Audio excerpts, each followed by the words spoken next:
میاں بیوی اب موبائل پہ ہم بات کر رہے ہیں، موسٹلی یہ دیکھا ہے کہ خواتین اپنے شوہر کا موبائل لازمی چیک کرتی ہیں کہ جی آفس سے واپس آیا ہے، اب میں دیکھوں اس کو موبائل میں کیا کچھ ہے۔ وہ کس حد تک ہمیں میں ڈیمیج آپ کرتا کو ہے؟ ایک بات عرض کروں، جب کبھی خط آیا کرتے تھے نا، تو ہماری والدہ صاحب نے ہمیں ایک بات سمجھائی تھی کہ خط جب آ جاتا ہے تو آپ نے یہ ضرور پڑھ لینا کس کا ہے، اس کے بعد اس کو رکھ دیں اور وہی کھولنے کا اختیار رکھتا ہے، اس کے علاوہ کسی کی چاہے وہ جتنا ہی آپ کو ہوں پتہ ہو کہاں سے آیا ہوا ہے، اختیار وہ رکھتے ہیں۔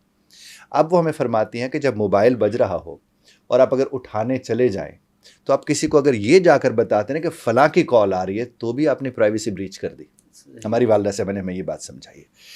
میں اسی بات کو سامنے رکھتے ہوئے، اگر وائف کو چیک کرنا پڑ رہا ہے اپنے موبائل فون اپنے ہسبینڈ کا، تو وہاں تو رشتہ ہی نہیں ہے۔ ہوں تو جہاں رشتہ ہے ہی نہیں وہ چلے گا خاک۔ ہسبینڈ اور وائف کی اپنی ایک پرسنل سپیس اور پرائیویسی ہوتی ہے۔ اب دیکھیں، اگر ہسبینڈ اپنی بیوی کا موبائل چیک کرنے گیا ہے اور اس کی سالی نے کوئی میسج بھیجا ہوا ہے جس میں اس نے کہا ہو کہ تیرا ہسبینڈ ہے ہی ایسا، اور اگر وہ ایسا پڑھ لے گا تو وہ جو بہن، وہ جو سالی ہے، رشتہ تو دماغ میں خراب ہو گیا نا، دل بھی بالکل خراب ہو گیا۔ وہ پوری زندگی اس کو اسی نظر سے دیکھے گا کہ یہ میرے خلاف یہ باتیں کرتی تھی۔ ہاں جی تو ہر ایک کی اپنی پرائیویسی ہوتی ہے، پرسنل لائف ہوتی ہے۔ اور اگر آپ کو اپنی بیوی پہ شک ہے یا بیوی کو شوہر پہ شک ہے، ایک سے دو دفعہ ڈائریکٹ بات کریں اور اس کے بعد چھوڑ دیں، پھر نہیں رہنا چاہیے۔ ٹھیک ہے۔ کجائے اس کے کہ آپ روز ایک دوسرے کو تانے دیتے رہیں بد کرداری کے یا برائی کے یا ان چیزوں کے، تو آپ کو اختیار ہے ایک دوسرے کو چھوڑ دینے کا۔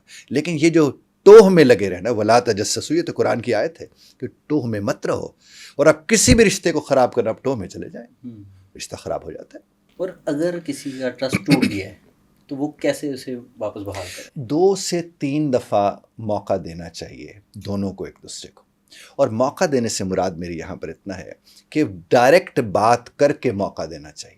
اور جب آپ کو پتہ چلے کہ 2 دفعہ اعتماد توڑا گیا ہے یا 3 دفعہ اعتماد توڑا گیا ہے، تو اس کے بعد تو علیحدگی ہی اختیار کرنی چاہیے۔